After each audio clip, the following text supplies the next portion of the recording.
Thank you, Anand. Moving on to the next session, we have our distinguished guest, Dr. Subramanian Neelakantan, Senior Director, C-DAC. I welcome Dr. Subramaniam to DSCI Cybersecurity R&D Roadshow. Dr. Subramaniam is working in C-DAC R&D more than 2 decades and has vast experience in cybersecurity research. I request Dr. Subramaniam to give insight on leading private sector cybersecurity R&D efforts, cybersecurity R&D of C-DAC. Over to you, Dr. Subramanian. Good afternoon, everyone. Thank you, Mr. Ramani, for Shravani. And at an outset, I would like to sincerely extend thanks to DSA for this excellent event and inviting C-DAC to participate in the exhibition as well as in the show.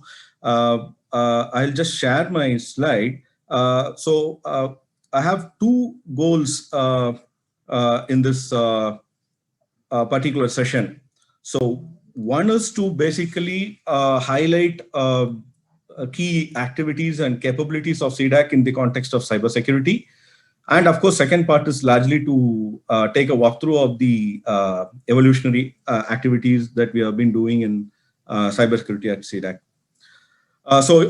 Many of you would know, C-DAC is an R&D organization in the Ministry of Electronics and Information Technology.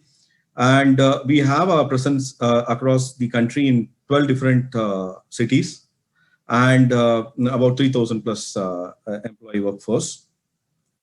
So established in the year 1988, specifically to build the indigenous supercomputing for the nation, C-DAC has been spearheading in this area of high performance computing. And for more than 2 decades, 3 decades, we have been carrying indigenous technology development as well as application development in this area. Other important areas that we have been spearheading include AI for multilingual computing as well as for other areas, hardware, microprocessor, VLSI and professional electronics, health informatics, cybersecurity, cyber forensics is one key thematic area of C-DAC, software technology, 5G, IoT, SDN and education training. Now, when you look at the whole ecosystem of C-DAC, you see these 4 quadrants here. So what you see on the right-hand side is the fundamental research capabilities spread across various domains like supercomputing, brain computing, 5G, image processing, microprocessor, and things like that. And on the other quadrant, we have the R&D framework, which essentially brings out the platforms and technologies where cybersecurity is positioned there with various areas that we'll be shortly looking at. And of course, we work closely with various sectors, health, e-governance, agriculture, power, and strategic sector. And we offer services in these areas. So taking into context the global advancement and the recent imperatives, national imperatives, C-DAC under the Director General's initiative conceived and come up with 6 different missions. The first one is an exascale mission. Second is on microprocessor and professional electronics. The third one on quantum computing. The fourth one is on AI language computing mission. And the fifth one is very much relevant to the today's discussion context is IoE, dependable and secure computing. And the last one is on Gen X applied computing. A step towards Atmanirbhar Bharat, C-DAC has been spearheading the National Supercomputing Mission along with Indian Institute of Science, Bangalore. And we have been working on development of indigenous technologies, hardware as well as software frameworks in supercomputing and exascale computing area. Recently we have established various supercomputing facilities and dedicated to the nation by our Honorable Prime Minister. And you see Param Shivaya, Param Brahma and Param Shakti at various institutions like IIT, BHU, IIT, IISER Pune and IIT Kharagpur. In this mission, C-DAC is developing indigenous technologies like server boards as well as interconnects, the supercomputing interconnect for higher speeds beyond 600 Gbps throughput. And we also have the HPC software stack being developed that would enable applications to leverage the parallel computing environment for higher throughputs. We also have Param Shavak. I'm sure you would have taken this in the demo of this in the exhibition. So we have various variants of it, which is basically an idea to bring the supercomputer nearer to the user, which doesn't require a data center kind of an environment, which offers a pretty decent throughput of about, you can compute up to 17 to 20 teraflop And the same program can be executed in the larger supercomputer without any change. So that is the uniqueness of this solution. C-DAC in its contribution towards indigenous development have come up with its own microprocessor. We call it Vega. Presently, the microprocessor challenge has been announced by the government of India, which uses this particular processor and one more processor from IIT Madras. And a hackathon is presently on. And this is one key contribution from C-DAC. Another one is on establishing the emergency response support system to bring a single point of distress call pickup at 112, connecting police, health, fire for women, safety, and elderly community. This has been rolled out across 30 states and union territories across the country. C-DAC has also indigenously developed the National Common Mobility Card Complaint ecosystem, which is basically the AFC, the Automatic Fare Card System, along with various agencies working with BEL, NPCI, as well as State Bank of India, and deployed in Delhi Metro. Discussions are presently going on for Bombay and Bangalore Metro as well. In the period what we have presently there in this pandemic situation, C-DAC has geared up to this new situation and immediately developed the solution, customized it for the doctor to patient direct consultation in for OPD, what we call it as E-Sanjeevani OPD. It is deployed already across 20 plus, adopted by 20 plus states, and the variant of it is also being customized for defense purposes. As a part of this COVID initiative, we also have developed a system called NADI, which is basically for tracing and tracking the COVID monitoring purposes. The uniqueness of this approach lies in it gets the authentic field level data fed in by the ASHA workers or the field level officers themselves through an app, and which gets connected to our platform, NADI platform, and then it's available for the decision maker to trace and track and give rescue operations, to send vehicles, or for any aid and things like that. Apart from these initiatives for Samhar COVID, C-DAC was very much spearheading the supercomputing initiative along with AI and ML. A task force has been set up. We conducted a Samhar COVID hackathon, and large participation from startups and industry were there, and results were announced. We also have carried out a research in drug repurposing and even for Ayurvedic particles. And we also conducted the drug discovery hackathon along with MHRD's initiative, where C-DAC extended its virtual tool room facility. Presently, this hackathon is ongoing. There are other solutions that C-DAC has developed for COVID. Now, let me get into the second aspect of this talk, which is relevant to this. Today's discussion is on cybersecurity activities of C-DAC. So, as it has been said in the plenary section, C-DAC has been working in this area for more than 2 decades now.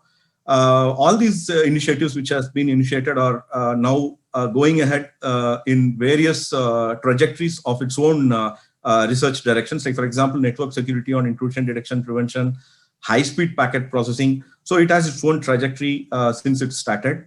Cyber forensics, C-DAC established the nation's first resource center for cyber forensics, and well known amongst the LEA community, and have contributed significantly for various cyber forensics case analysis as well as deployment of cyber forensics solutions. Cryptography and analysis is another area which again came in the discussion in the plenary section. So we have pretty strong teams in cryptography and PKI, both at application level as well as at algorithmic level, and assessment and analysis aspect. We have a very strong capability in the area of endpoint security and mobile and device security, operating system security, like variant of BOSS operating system, which you might have seen it in the exhibition, as well as endpoint security, USB protection, and various other methods for behavior detection solutions were developed. Attack analysis and proactive attack monitoring methods, C-DAC has very strong capabilities and work closely with key agencies of government in this area. Image processing, of course, in the identity and access management, we have pretty strong capabilities for identity access management, whether it is image processing or presently into video analytics and surveillance. Further getting into the area of critical infrastructure protection, SCADA security, So this demands specific R&D in because it has indigenous protocols and variant environment, unlike traditional TCP/IP kind of an environment there. So C-DAC has established specific test beds for SCADA security, and also has developed hardware and software solutions for ensuring safe and secure communication in such environments. High-speed packet processing, as I said, is one strong capability of C-DAC, which has high-speed packet processing capabilities in hardware as well as in software through multi-core as well as GPU programming capabilities. Moving further on the infrastructure side, from the protection of cloud and virtualization security, firmware security, and mobile security, and identity access management, which includes multi-factor authentication, biometrics. Again, many of these things are showcased in the exhibition. Public key infrastructure awareness program is largely spearheaded by C-DAC. C-DAC is one of the certifying authority in offering the e-sign services, which enables online digital signing. Anomaly detection is one forte that we started working on it. So presently, from all this dwelling upon into the evolving context of 5G, IoT, SDN, leveraging AI for cybersecurity, proactive security, quantum key distribution, and interesting areas of research in quantum communication, forensics, blockchain. So this is just a snapshot of what our journey was.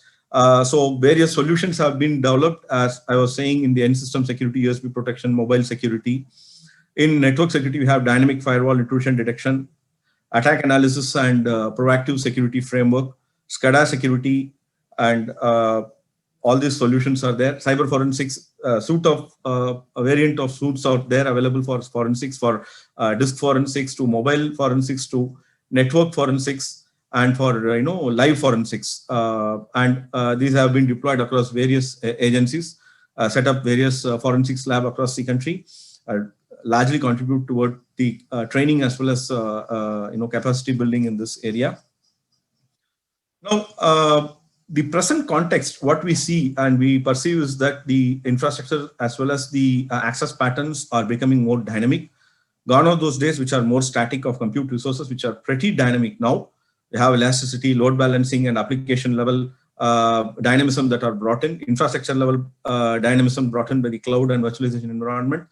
Even in the communication side, you see 5G coming into picture, and with its capabilities like network slicing and variant QoS provisioning at the core as well as at the edge level, it is going to give us interesting capabilities as well as on the storage.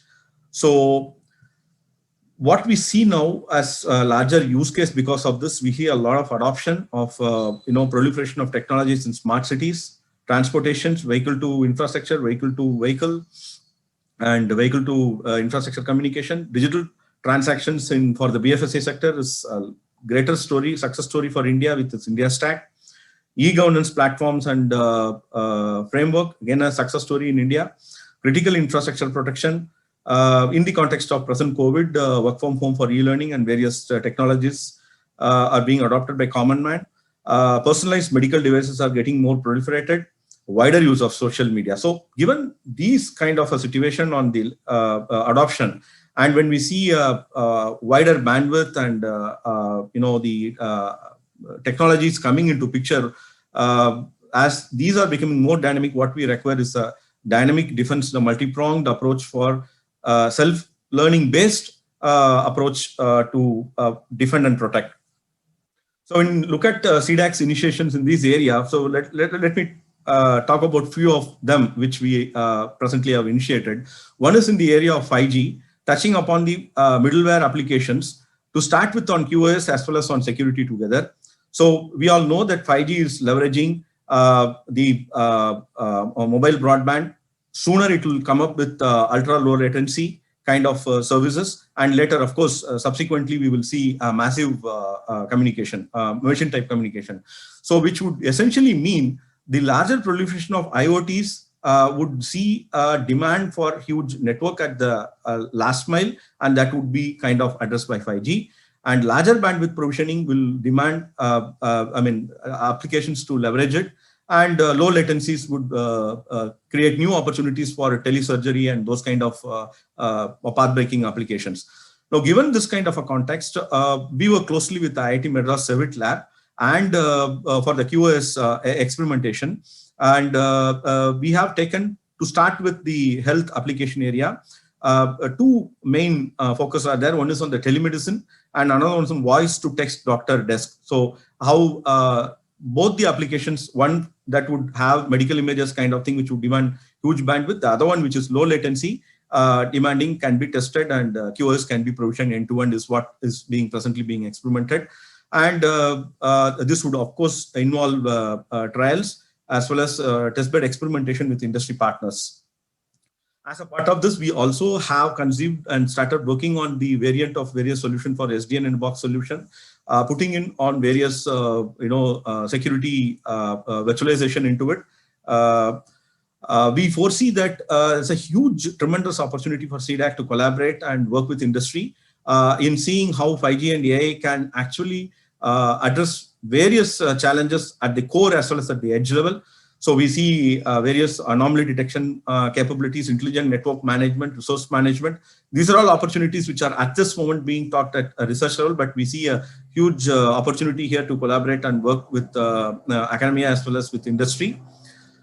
In the area of, again, networking, we have the advancement moved to the application-aware firewall with traffic filter capabilities, application protection, following closely the OWASP principles, and detection and prevention capabilities and anomaly detection.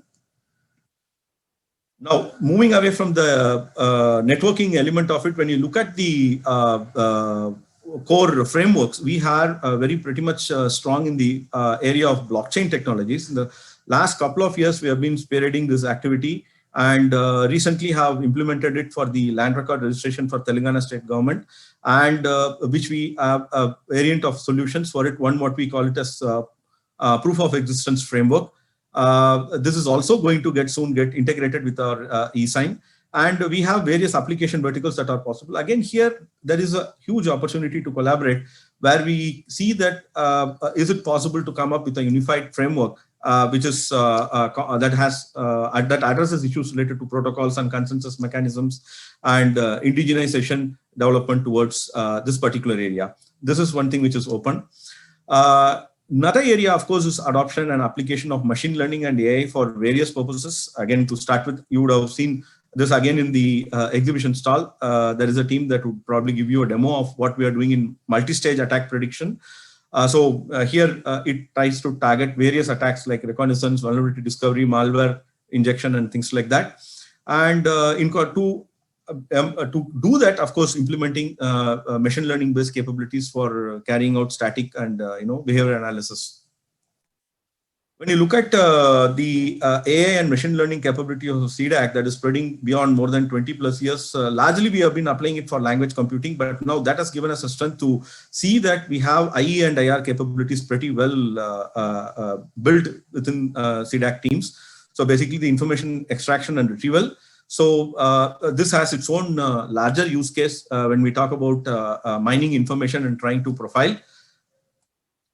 So one such example one can talk is about the social media analysis. So one can try to, in today's context, again in the plenary, there was a mention about this, and we are all aware that today we are adopting social media, and there is a large, huge wealth of knowledge over there, and we need actionable intelligence to be derived from there.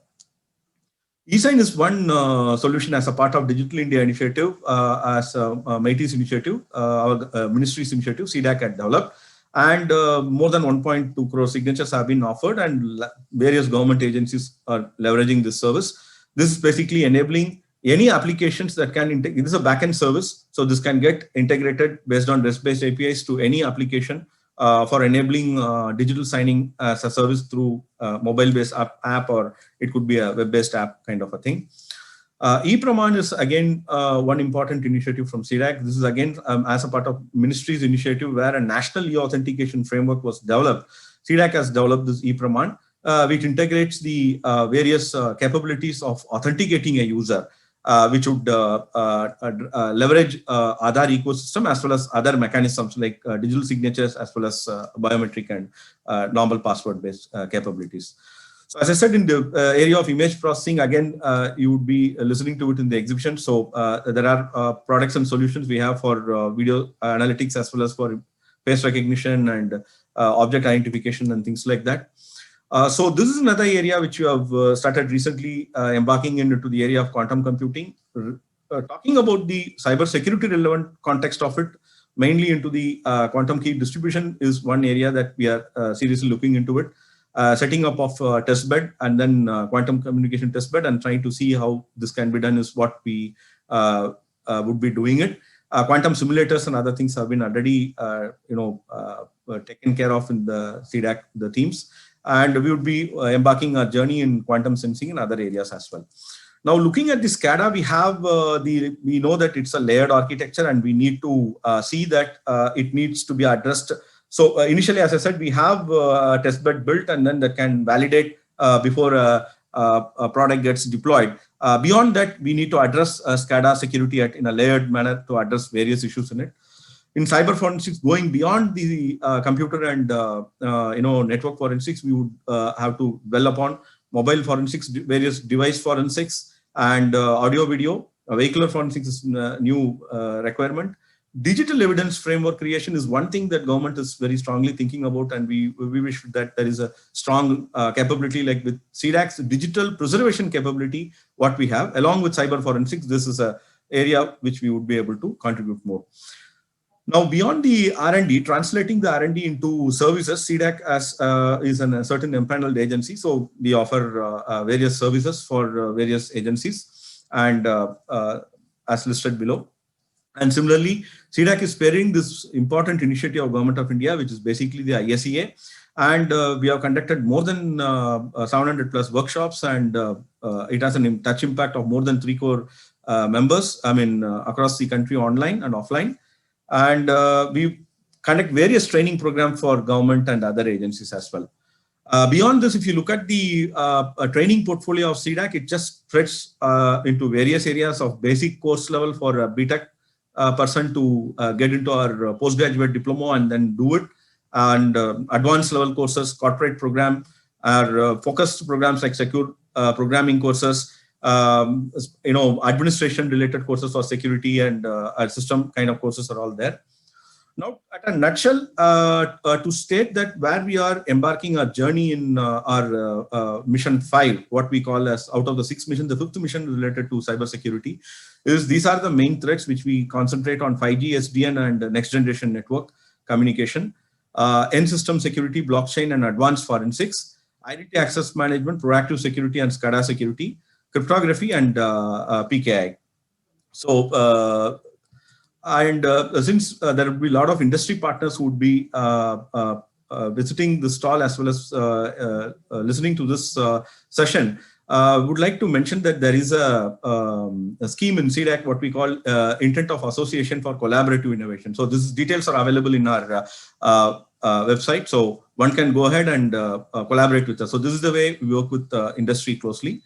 And before I end, I sincerely acknowledge and entire C-DAC, the ministry, for their continued support and motivation to take this research to the next level. Thank you. Wonderful. Thank you, Dr. Subramanian, for your valuable time and giving broad picture of C-DAC R&D efforts. I must say our country is making remarkable footprints in cybersecurity R&D with the R&D efforts from the leading research organizations like C-DAC.